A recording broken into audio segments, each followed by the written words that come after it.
नमस्कार, न्यूज 18 मध्य प्रदेश छत्तीसगढ़ देख रहे हैं आप और अहम खबर के साथ बुलेटिन की शुरुआत खबर रायपुर से है, जहां कुत्तों पर एसिड अटैक किया गया है सदर बाजार में।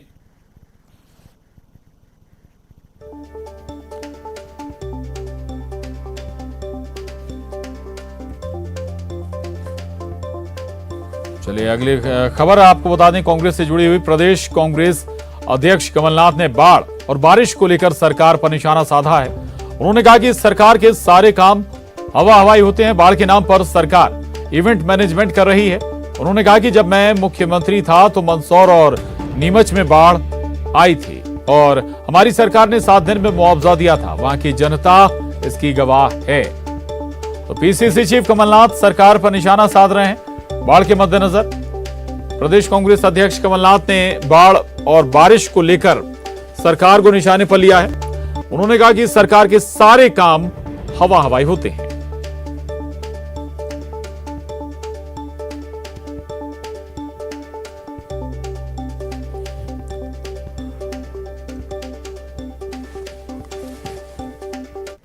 हर चीज ही हवाई होती है, तो सर्वे क्या हुआ, वो तो हवाई है। मुआवजा दे। हमारे यहाँ जब मैं मुख्यमंत्री था, नीमच मंदसौर में आई थी, बाढ़ आई थी, उनको 7 दिन के अंदर मुआवजा मिला था। नीमच और मंदसौर की जनता इसका गवाह है। ये फाइल का पेट भरना, हवाई दौरे करना, मीडिया का इवेंट करना, इसमें तो शिवराज सिंह जी कमलनाथ पर गृह मंत्री नरोत्तम मिश्रा ने पलटवार करते हुए कहा कि निकाय चुनाव में कमलनाथ ने कहा कि मेरा हेलीकॉप्टर तैयार खड़ा है और जब जनता पर आपदा आई, विपत्ति आई, तो वो हेलीकॉप्टर कहां चला गया था। आपदा के समय क्या हेलीकॉप्टर से कमलनाथ जी को नहीं जाना चाहिए था?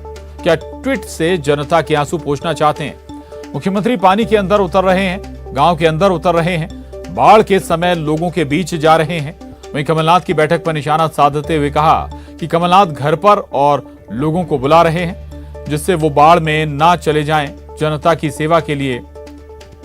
अहम खबर है, आपको बता दें, गृह मंत्री नरोत्तम मिश्रा ने पत्रकारों से बातचीत के दौरान निशाना साधा कमलनाथ पर और उन्होंने कहा कि निकाय चुनाव के परिणामों पर कमलनाथ जी ने कहा था कि मेरा हेलीकॉप्टर तैयार खड़ा है। जब जनता पर आपदा आई, विपत्ति आई, तो वो हेलीकॉप्टर कहां चला गया।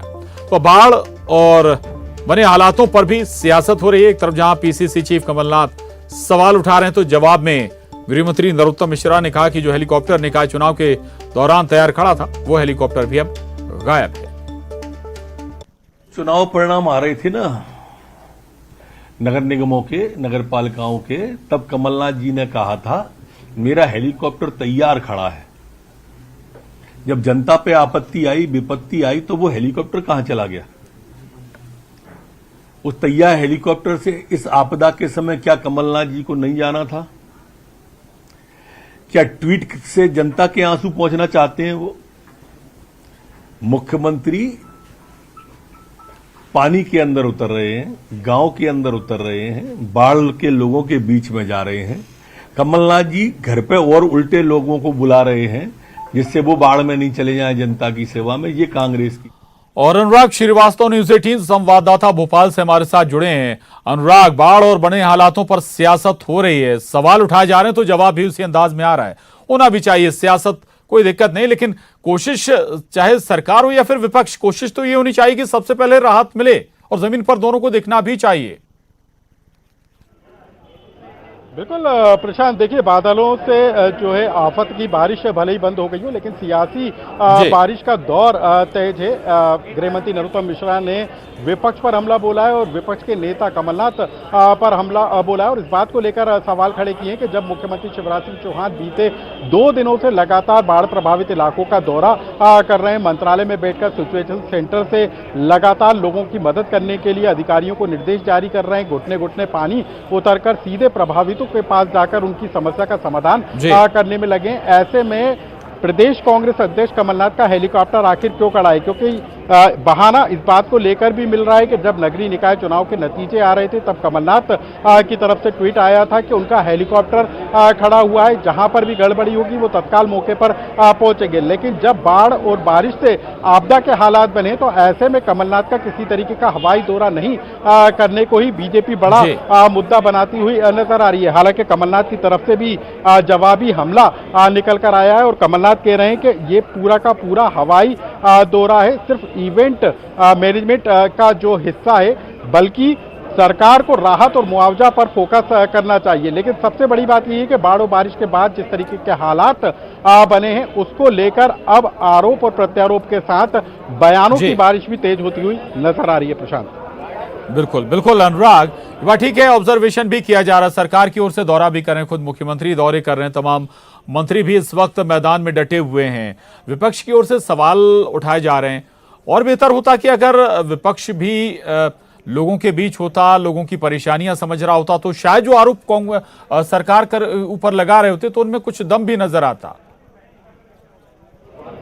बिल्कुल प्रशांत, देखिए जब प्रदेश के ज्यादातर हिस्सों में बाढ़ और बारिश के हालात हैं और जनता बड़े पैमाने पर इससे प्रभावित हुई है, ऐसे में लोगों के बीच ना पहुंचकर कांग्रेस दफ्तर में बैठक बुलाने को अब बीजेपी कांग्रेस के खिलाफ मुद्दा बनाने की कोशिश में लगी है। लेकिन राहत और मुआवजे को लेकर कांग्रेस जवाबी हमले कर रही है। निश्चित तौर पर इस समय जरूरत है कि बाढ़ और बारिश से जो हालात प्रदेश में बने उसमें प्रभावितों तक पहुंचा जाए, उनकी मदद की जाए। न सिर्फ सरकार की जिम्मेदारी है बल्कि विपक्ष की भी ये जिम्मेदारी बनती है कि वो लोगों के बीच पहुंचकर उनकी मदद करने का काम करे। तो इस आपदा के हालात में जिस तरह की राजनीति होती हुई नजर आ रही है वो बता रही है कि बाढ़ और बारिश के बाद जिस तरीके के हालात हैं उसमें सियासी नफा और नुकसान तलाशने की कोशिश में सियासी दल और राजनेता लगे हुए नजर आते हैं। प्रशांत, बिल्कुल बिल्कुल, एक और दावा किया जा रहा है कि भाई जब बाढ़ आई थी कांग्रेस सरकार में तब तुरंत ही हफ्ते 10 दिन के अंदर मुआवजे का ऐलान कर दिया गया था। अभी क्या स्थिति, और अभी अगर सर्वे को लेकर सरकार की ओर से, प्रशासन की ओर से क्या जानकारी दी जा रही है? हालांकि अभी भी पानी चढ़ा हुआ है तो ऐसे में सर्वे शायद संभव ना हो पाए। अनुराग, बिल्कुल प्रशांत, देखिए कमलनाथ इस बात को लेकर सवाल जरूर उठा रहे हैं कि जब उनके मुख्यमंत्री रहते हुए मंदसौर और नीमच में बाढ़ के हालात बने थे तब एक हफ्ते के अंदर राहत और मुआवजा का काम शुरू हो गया था। लेकिन अब तक सरकार के द्वारा राहत और मुआवजा नहीं देने को लेकर वो सवाल जरूर उठा रहे हैं। लेकिन सबसे बड़ी बात है कि अभी भी बाढ़ प्रभावित इलाकों में पानी भरा हुआ है। जब तक पानी नीचे नहीं उतरता तब तक सर्वे का आकलन नहीं किया जाएगा। राहत शिविर जरूर सरकार की तरफ से शुरू किए गए हैं, लोगों तक भोजन, कपड़े और दूसरी अन्य सामग्रियों को पहुंचाया जाए उसकी कवायद जरूर जुटी है। और सरकार इस बात का हवाला जरूर दे रही है कि जैसे ही पानी उतरता है उसके बाद सर्वे का काम तेजी के साथ शुरू होगा और जो नुकसान है उसका आकलन करने के बाद उसकी भरपाई करने का काम भी सरकार करेगी। तो कुल मिलाकर राहत, बचाव और मुआवजा दिए जाने जैसे मामलों को लेकर भी सियासत होती हुई नजर आ रही है और दोनों ही पक्ष के अपने अपने तर्क इस पूरे मामले में सामने आ रहे हैं। जी बिल्कुल, तर्क दोनों के अपने अपने हैं। और हालांकि हम तस्वीरें लगातार देख रहे थे, सर्वे भी किया जा रहा, केवल हेलीकॉप्टर से नहीं बल्कि मैदान पर भी है। हमने देखा कि मुख्यमंत्री नाव में भी सवार हुए थे। विदिशा की तस्वीरें थी अनुराग। वो अभी कितना क्षेत्र और क्या स्थितियां हैं, कुछ आकलन प्रशासन की ओर से, सरकार की ओर से किया गया है जो सबसे ज्यादा प्रभावित हो, भले ही ग्राउंड पर सर्वे अभी ना हुआ हो? अनुराग, बिल्कुल, देखिए रायसेन, विदिशा, नर्मदापुरम, गुना, अशोकनगर, मुरैना, यहाँ पर हालात जो है बाढ़ के कारण सबसे ज्यादा बिगड़े हैं। सैकड़ों की संख्या में गांव में जो लोग फंसे थे उनको रेस्क्यू करके दूसरी जगह शिफ्ट कराया गया है। निचली बस्तियों में जहां पर पानी भर गया था वहां पर रेस्क्यू चलाकर लोगों को राहत शिविरों में पहुंचाया गया है। और मुख्यमंत्री लगातार इस पूरे मामले को लेकर समीक्षा बैठक करते हुए नजर आ रहे हैं। आज भी मुख्यमंत्री की बैक टू बैक विभागवार समीक्षा बैठकें हैं, उसमें भी इस बात को लेकर फीडबैक लेंगे। कृषि विभाग की समीक्षा होना है, उसमें भी इस बात की जानकारी ली जाएगी कि फसलों को कितना नुकसान पहुंचा है, धान और सोयाबीन की फसल कितनी प्रभावित हुई है और सबसे बड़ी बात जो घरों को, संपत्ति को नुकसान पहुंचा है उसमें कैसे लोगों को जल्द से जल्द राहत दिया जाए। इसको लेकर लगातार मुख्यमंत्री अफसरों के साथ बैठक करके फीडबैक लेने का काम कर रहे हैं। लेकिन हवाई सर्वे से लेकर जमीनी स्तर तक जो प्रयास सरकार की तरफ से किए जा रहे हैं उसको लेकर जो सियासत है वो इस बात को जरूर बता रही है कि आने वाले दिनों में बाढ़ और बारिश से जो आपदा आई है उसको लेकर ये सियासत फिलहाल थमने वाली लगती नहीं है। प्रशांत, हास्य अभिनेता राजू श्रीवास्तव, अच्छी खबर है ये, 15 दिनों बाद राजू श्रीवास्तव को होश आया है। दिल्ली के एम्स में राजू श्रीवास्तव का इलाज चल रहा है। ये बड़ी खबर है दिल्ली से और सुकून भरी खबर है। हास्य अभिनेता राजू श्रीवास्तव को होश आया है। बताया जा रहा है कि 15 दिनों बाद राजू श्रीवास्तव होश में आए हैं। दिल्ली के एम्स में उनका इलाज चल रहा है। दरअसल कार्डियक अरेस्ट राजू श्रीवास्तव को हुआ था, जिसके बाद से उन्हें एम्स में भर्ती कराया गया था। 15 दिनों से लगातार उनका इलाज दिल्ली के एम्स में चल रहा है और अब अच्छी खबर है, सुकून देने वाली खबर है, उन्हें होश आया है। आशाएं जाहिर है कि डॉक्टरों को, चिकित्सकों को इससे और बढ़ी होंगी उनके जल्द स्वस्थ होने की। लोगों की दुआएं भी राजू श्रीवास्तव के साथ हैं। तो ये बड़ी और अहम खबर, अच्छी खबर। हास्य अभिनेता राजू श्रीवास्तव 15 दिन बाद होश में आए हैं। दिल्ली के एम्स में उनका इलाज चल रहा है, इलाज किया जा रहा है।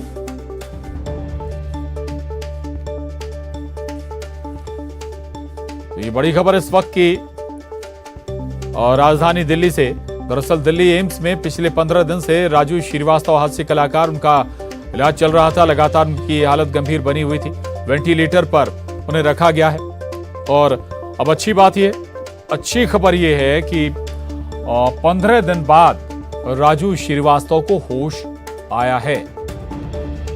दिल्ली के एम्स में 15 दिन से उनका इलाज चल रहा था। लगातार उनके स्वस्थ होने की कामनाएं भी की जा रही थी। जो उनके प्रशंसक थे, उनके चाहने वाले थे, वो लगातार ये दुआएं कर रहे थे कि जल्द ही राजू यादव स्वस्थ हों। हालांकि अभी भी ऐसा नहीं कि खतरे सारे टल गए हों। फराह खान हमारे साथ जुड़ी हैं दिल्ली से, न्यूज़ 18 संवाददाता। फराह, क्या जानकारी है? होश आया है, खतरे कम हुए हैं क्या राजू श्रीवास्तव के लिए? जी देखिए, उनके जो पीआरओ और सलाहकार हैं, उन्होंने ये जानकारी दी है कि राजू श्रीवास्तव को आज 15 दिन बाद होश आ गया है। लोग जो दुआएं कर रहे थे और डॉक्टर्स की जो शुरुआत से मेहनत की, जो पूरी टीम लगी हुई थी, क्योंकि शुरुआत से ये चैलेंजिंग बना हुआ था कि उनको होश में कैसे लाया जाए, और फाइनली उनको अब होश आ गया है। और ये माना भी जा रहा था कि शुरुआत से उनका जो ब्रेन है वो डॉक्टर्स के लिए एक चैलेंजिंग पार्ट बन गया है। लेकिन अब जिस तरीके से वो रिस्पॉन्ड कर रहे थे और 2 बार वेंटिलेटर को हटाया गया था, और फैमिली जो थी उनका लगातार ये कहना था कि वो ट्रीटमेंट को रिस्पॉन्ड कर रहे हैं और जल्द से जल्द ठीक होंगे, और लगातार जो है दुआएं की जा रही थी। तो देखिए, वो सारी दुआएं और जो फैमिली का शुरुआत से एक कॉन्फिडेंस बना था कि वो जल्द से जल्द ठीक होंगे, वो सब माना जा रहा है कि उनको होश आ गया है। उनकी जो कंडीशन है वो भी लगातार जो है सुधार में थी। कल देखा गया कि को हटाया गया। उनकी जो वाइफ थी वो लगातार जा रही थी। उनकी वाइफ से जब न्यूज़ 18 ने बात की तो उनकी वाइफ का कहना था कि वो ट्रीटमेंट को रिस्पॉन्ड कर रहे हैं और जल्द से जल्द जैसे वो दुनिया को हंसाते थे वो वापस आएंगे, और ये मेरा सबसे वादा है कि वो जल्द से जल्द ठीक हो, बस सब दुआएं करते रहे।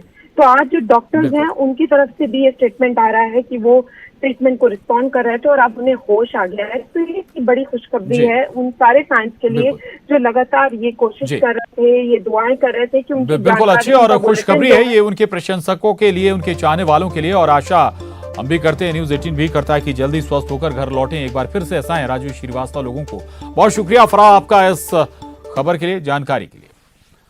आगे बढ़ेंगे और ग्वालियर से बड़ी खबर है। उधारी के रुपए वापस मांगने पर युवक को गोली मार दी गई। ग्वालियर से बड़ी खबर है।